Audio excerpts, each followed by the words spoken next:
Transisi energi di Indonesia tahun ini memang sudah banyak progres, terutama dari komitmennya.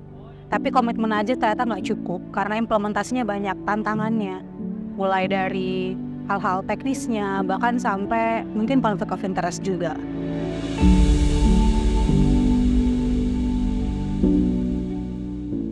Selamat siang dan selamat datang pada acara peluncuran laporan dan diskusi Indonesia Energy Transition Outlook 2024 Peaking Indonesia's Energy Sector Emission by 2030, the beginning or the end of energy transition promise.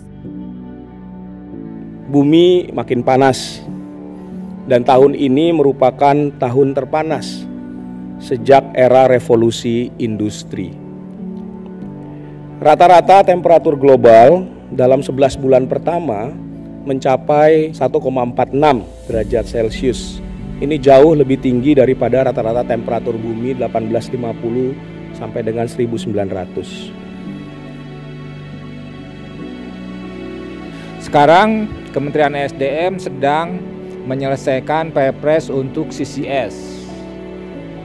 Karena memang konteksnya adalah bagaimana kita menurunkan emisi, bagaimana kita mengelola emisi yang diproduksi dari sektor-sektor ekonomi produktif. Transisi energi merupakan pilar penting untuk memitigasi perubahan iklim dan juga pemanasan global. Salah satu studi dari IEA menunjukkan bahwa kontrol AC yang disesuaikan pada suhu ruangan dan penghuni itu bisa menghemat sekitar 24-32% konsumsi energi bangunan. Dan ini menunjukkan bahwa AC sebenarnya bisa menjadi salah satu prioritas kita dalam efisiensi energi.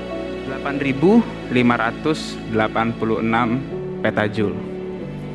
Angka ini atau 8,6 exajoule menurut pemodelan kami di ISR adalah jumlah kebutuhan energi di Indonesia pada tahun 2030. Jawa Barat menempati posisi pertama sebagai provinsi dengan PLTS atap terpasang terbesar di antara provinsi lain. Namun jika kita bandingkan dengan konsumsi listrik Jawa Barat pada tahun 2022, hal ini hanya menyumbang sekitar 0,08% dari total konsumsi listrik di Jawa Barat.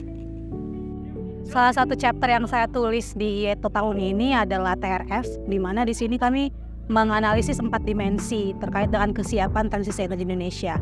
Dan keempatnya ini tetap stagnan dari tahun lalu. Ini menandakan bahwa belum ada progress yang sangat significantly improve the enabling conditions untuk energy transition. Oleh karena itu ini harusnya lebih membuat kita eager ya, lebih membuat kita tertantang atau tertrigger.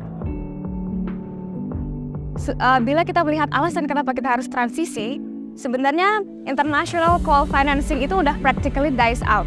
Jadi kalau misalkan negara kita itu masih berketergantungan terhadap fossil fuels, itu tidak hanya akan meningkatkan emisi yang tidak sejalan dengan target Paris Agreement, tapi kita bisa terjebak dalam high energy cost.